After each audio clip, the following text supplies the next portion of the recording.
Let me first of all recognize the presence of the Permanent Secretary in the Ministry of ICT, Ms. Sybil Alexander, Ms. Loretta Simon, the Director of ICT, Ms. Purcell, General Manager of Floor, Mr. Pitt, Head of Service Delivery at Lime, Mr. Wooding, Internet Strategist at Packet Clearinghouse, Commissioners of the NTRC, Mr. Ferguson, the Coordinator, members of staff, the team of NTRC, representatives of the corporate partners and the internet service providers that not yet mentioned. Ladies and gentlemen, members of the media, everyone, a pleasant good morning to everybody. At the very outset, I want to express regrets on behalf of the Prime Minister for not being able to be here this morning. He, as you know, is very committed to ICT. He is traveling this morning and has asked me to be here. He would love to be here speaking on this issue himself, but I want to express apologies on his behalf and to see whether I can say a few words in his place. Vincent started by talking a little bit about the economy and what we see as a very crucial thing that must be done. He pointed out, and I'm glad he did, that when we got into office, facing the challenges that we did, we came to the conclusion that you really cannot continue to do the same old things in the same old way and expect different results.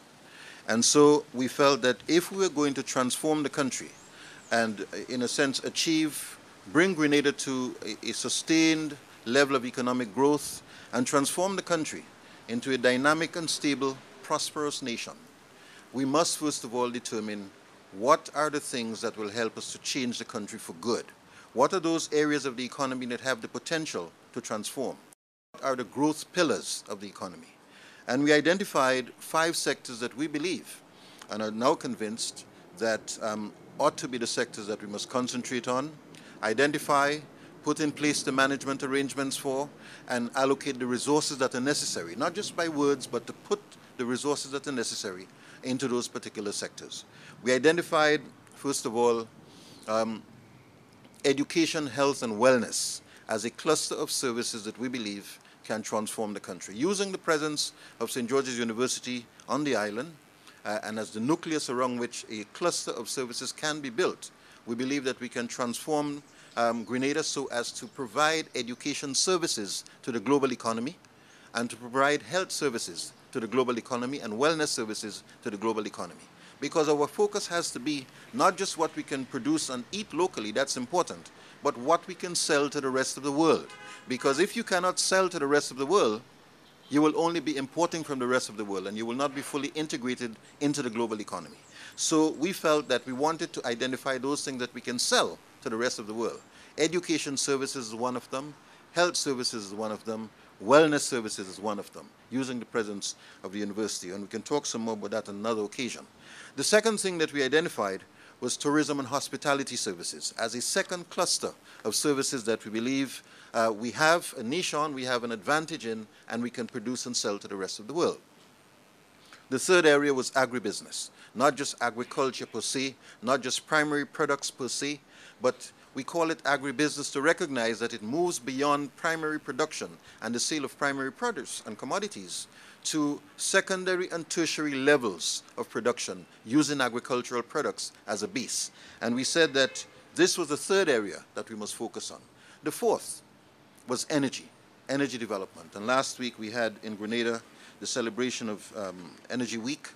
We have talked in detail about some of the things we are doing in energy, and we expressed the conviction that energy is perhaps the single most important vehicle that we need to address for development. Energy is a development issue. There can be no development without energy.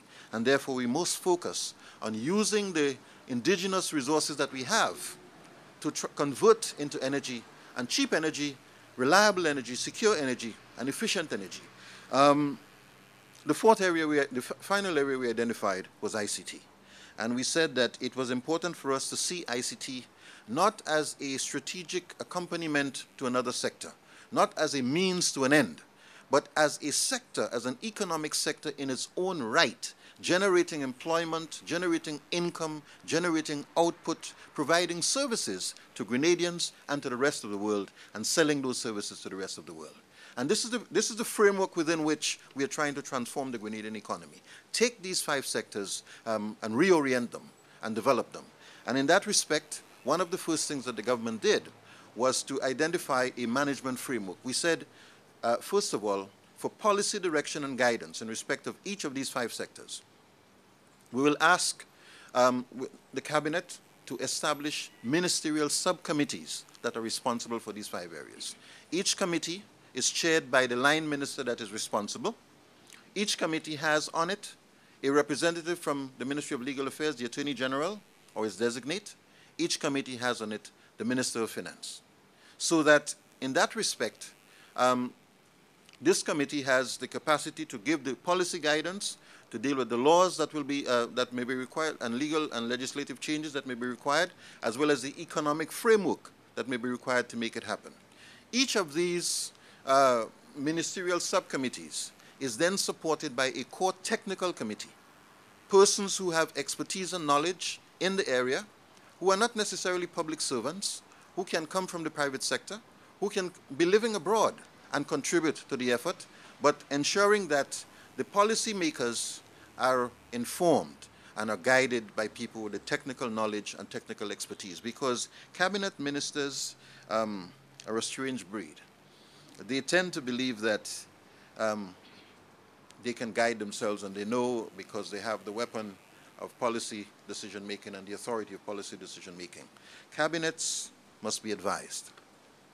Cabinet ministers, a cabinet cannot advise itself.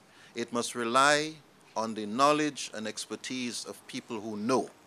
Its responsibility is to make decisions, to exercise choices. Once presented with options and the implications, then they can inject the political component or the policy component and say, based on these 5 options you've given me, and understanding the implication of these 5 options, I will choose to go with option 2 or option 3 rather than option 1. That's the responsibility of the cabinet. But I want to say that that is the framework within which we've been trying to make these things happen. And so we see ICT as extremely important in the development of the country, and that is why today, on behalf of the government of Grenada, we want to extend sincere congratulations to the NTRC, to Lime, to Flow, and to the other partners that are responsible for the establishment of the first Internet exchange point in the English-speaking Caribbean, and for the launch of the domestic domain name system root server here in Grenada. Ladies and gentlemen, since 2009, the Caribbean Telecommunications Union and a strategic partner, the Package Clearinghouse, have been working with the government of Grenada on this initiative. In fact, it was at the CTU Ministerial Fora on Internet Exchange Points that our government first heard about the inefficiencies of traditional routing of domestic Internet traffic and the benefits of having an IXP to the growth and security of the national Internet economy. At that point, we immediately determined that Grenada must have its own Internet exchange point. The NTRC was tasked with the responsibility to make this happen. At this stage, I must applaud the diligence of Dr. Spencer Thomas. It's a pity he's not here today, Mr. Alwyn Ferguson, and the NTRC team as a whole for the tremendous work that they've done in managing this process and taking us to this stage. Many consultations, meetings, workshops later, and over the course, lengthy process, shepherded by Mr. Ferguson, the government's vision of having a local facility for the exchange of local internet traffic has become a reality. To the organizations that have joined together to make this happen, Lime and Flow, we want to thank you for setting aside the postures that are typically in place with a fiercely competitive market. You mentioned the point. Sometimes people feel, well, as competitors, there's nothing we can work together on. We must continue to fight each other.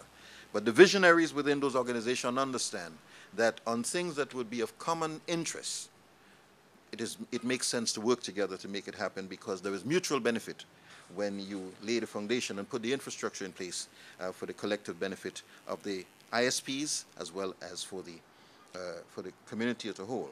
Your efforts, I want to say, have been an encouragement to government and a model for cooperation for the greater good of the national community and indeed for the region as a whole. Ladies and gentlemen, the notion of establishing an IXP has been ridiculed at many levels. I'm very sure that we've all heard the arguments against Caribbean IXPs. The Caribbean markets are too small, the domestic traffic is minuscule, there are no Caribbean content providers that would justify an IXP. These are the views that reveal a short-sighted perception of our world, we believe, our Caribbean and our countries, and a fundamental lack of vision about the future. The arguments sound very much like those put forward against liberalization of Caribbean telecommunications some years ago, and today, look at us. The government has been hearing the concerns of innovators and mobile application developers whose fledgling high bandwidth services are being stymied by the current routing challenges. The schools seeking to provide multimedia content to students, and businessmen who want 24/7 internet-based video surveillance company, all express their angst with broadband issues. As more citizens go online, as governments move to electronic government, schools to distance learning, traditional media go to e-publications, and broadcasting and ICT-based industries are spawned, local content for domestic consumption will grow, and the value of an IXP as critical internet infrastructure will be better understood and appreciated. Ladies and gentlemen, at this point, we may not have a large market or much content or many users, but we are building for the future, and I think that is extremely important for us to point out. The Grenada IXP provides a tangible, practical pathway to technology-based innovation, access, and choices for the national community. This, as you heard before, is only a first step. So we must say no to the naysayers who say that our markets are not mature enough to justify an IXP. I say to them, do not despise our small beginning. We must now take advantage of this platform to contribute to the building of Grenada's knowledge society. To the partners in the IXP, we want to say that we recognize you have fulfilled an obligation. We trust that you will view it as a contribution towards the development of our knowledge society. I particularly invite our friends at the CTU and Package Clearinghouse to monitor and measure the performance of the IXP, provide us with the evidence of its relevance, and guidance for its growth. It's extremely important that we hear from you as we go forward, see what progress we are making, and make what adjustments are necessary to ensure that Grenada truly benefits from the establishment of this IXP. The Grenada IXP, ladies and gentlemen, is now up and running, but the work has only now started.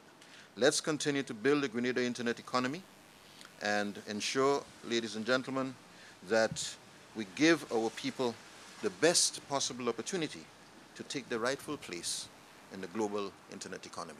I thank you very much, ladies and gentlemen. God bless you.